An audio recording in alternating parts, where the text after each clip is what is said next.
लोकाभिरामं रणरङ्गधीरं राजीवनेत्रं रघुवंशनाथं कारुण्यरूपं करुणाकरन्तं श्रीरामचन्द्रं शरणं प्रपद्ये। श्रीरामचन्द्रं शरणं प्रपद्ये। श्री सीताराम जी महाराज की जय। श्री वृंदावन बिहारी लाल की जय।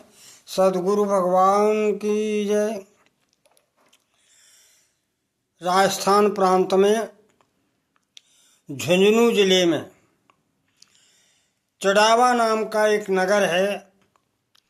वहाँ पर संवत 1933 में माघ कृष्ण पक्ष 8वें रविवार को श्री राधिका दास जी महाराज का जन्म हुआ था।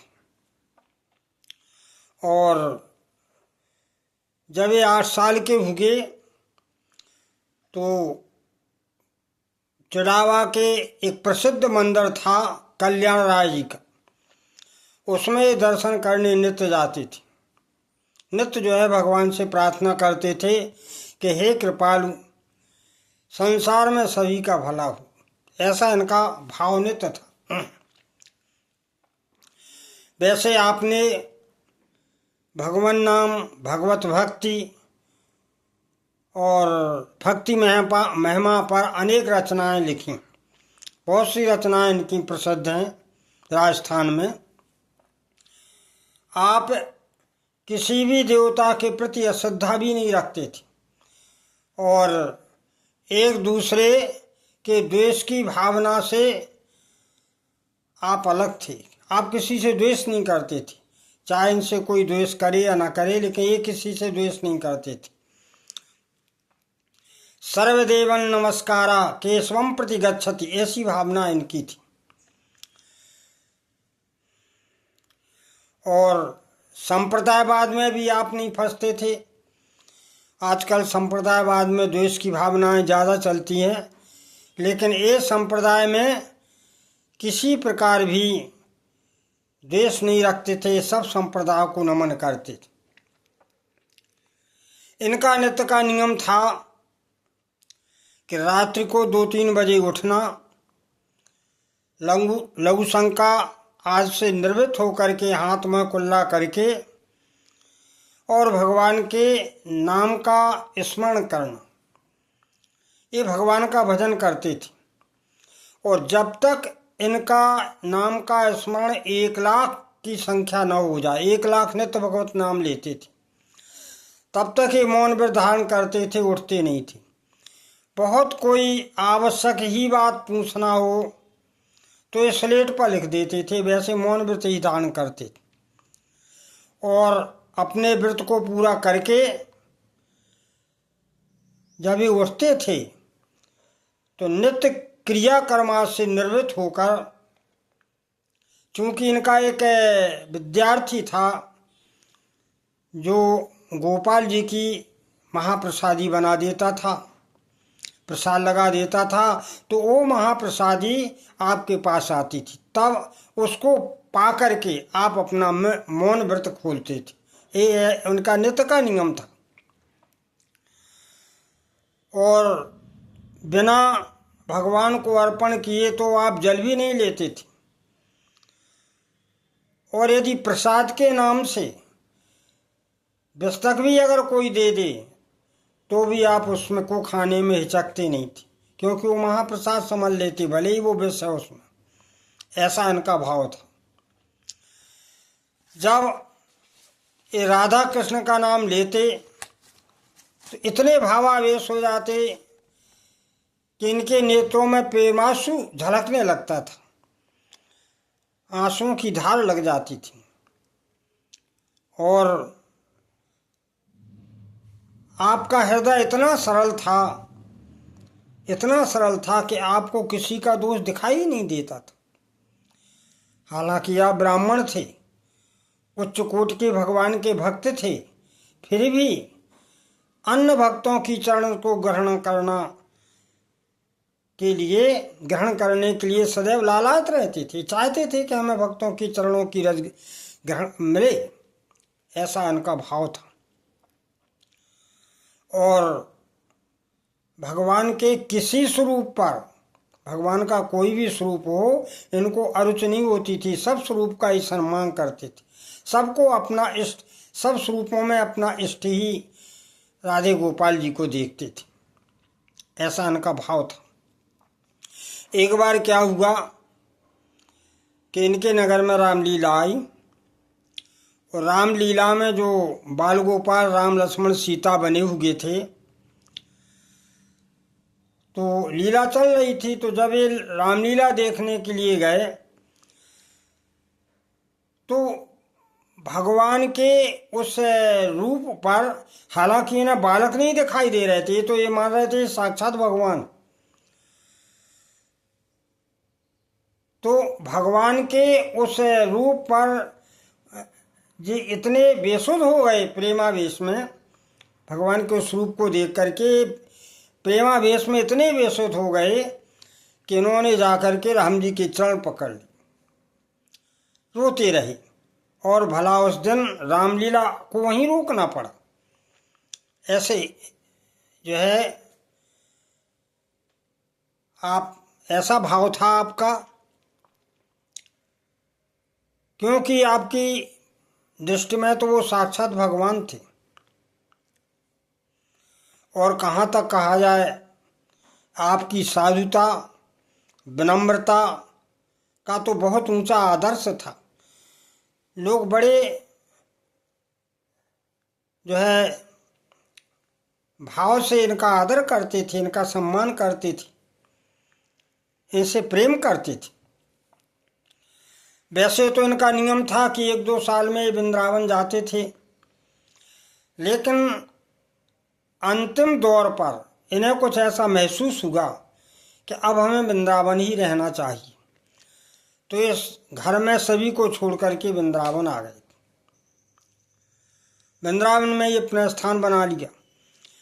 अब जब ये संवत 1989 में चैत्र का महीना था, आप बीमार पड़े, बीमार हो गए। यद्यपि भगवान पर इतना भरोसा था कि दवा लेते नहीं थे, भगवान का चरणामृत ही पान करते थे, लेकिन साधु संत महंतों के कहने पर आपने दवा ले ली। दवा तो ले ली, लेकिन लाभ कुछ नहीं हुआ, क्योंकि राधा गोपाल जी को तो कुछ और ही मंजूर था, लाभ नहीं मिला। उसी समय जानकारी होते परिवार के, इनकी धर्मपत्नी, पुत्र, सभी लोग वृंदावन आ गए, वो इनकी सेवा करने लगे। फिर आपने मौन व्रत धारण कर लिया, केवल राधे श्याम के अलावा और कुछ नहीं बोलते थे। ऐसा उन्होंने अंत में बना लिया। जब और बीमार पड़े, अंत आया, तो इन्हें कुछ आभास होने लगा। तो इन्होंने कहा कि शोक ब्राह्मण, शोक जो है विद्वान ब्राह्मण से हमें श्रीमद् भागवत सुनना है, वो करा दीजिए। तो इनके परिवार वालों ने विद्वान ब्राह्मणों को ढूंढ करके श्रीमद् भागवत बैठा दी, और रामलीला भी देखने की इच्छा व्यक्त की, तो रामलीला भी होने लगी। ये सब वृंदावन में ही हुआ।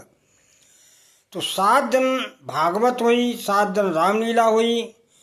तो भागवत की कथा सुनते हुए, रामलीला में राम जी का दर्शन करते हुए, संवत 1989 में श्रावण शुक्ल 13 को प्रातःकाल 9 बजे श्री वृंदावन में निकुंजवास हो गया। आप जो है भगवान राधा कृष्ण में समा गए। देखिए कैसे उच्च कोटि के भक्त से पावन भारत भूमि की धरती पर हुए। वैसे सदा के लिए एक दुर्लभ महापुरुष का अभाव तो हो गया, ये तो निश्चित है, लेकिन उनकी कथा जो है आज भी अमर हो गई, उनकी कथा अमर है। तो ऐसे भक्त जो है हमारे श्री राधिका दास जी महाराज थे, जो भगवान के नाम पर ही आपने अपना नाम रखा था। और ऐसे संतों से ही प्रेरणा मिलती है कि हमें मानव जीवन प्राप्त करके भगवान का नाम रूप लीला धाम नाम रूप लीला का चिंतन जरूर करना चाहिए अपने पारिवारिक सत्कर्मों को करते हुए। अब एक दूसरी कथा आती है। एक राधिका दास जी संत थे, उन्होंने सुनाई थी। एक बार श्री राधिका जी अपने महलों में तोता को पालती थीं, सुख पालती थीं, और बड़े प्रेम से उन तोता को, उन सुखों को जय श्री कृष्ण कहो, जय श्री कृष्ण कहो, भगवान नाम का लेने का जो है उनको स्मरण कराती थी, उनको शिक्षा देती। सुख भी धीरे धीरे श्री कृष्ण का नाम उच्चारण करने लगते थे, क्योंकि तोता तो ऐसी प्रवृत्ति के होते ही हैं। जब ये श्री कृष्ण के नाम का उच्चारण कराती थीं तो इनके आत्मा में बड़ी दिव्य आनंद की अनुभूति होती थी। एक बार उन्होंने विचार किया कि जब कृष्ण के नाम से हमें आत्मिक आनंद की अनुभूति हो रही है तो हमारे नाम से हमारे प्रभु को आत्मिक आनंद की अनुभूति होगी, तो हमें तो अपने प्रभु के आनंद के लिए ही कुछ करना है, हम अपने लिए थोड़ा सी कर रहे हैं।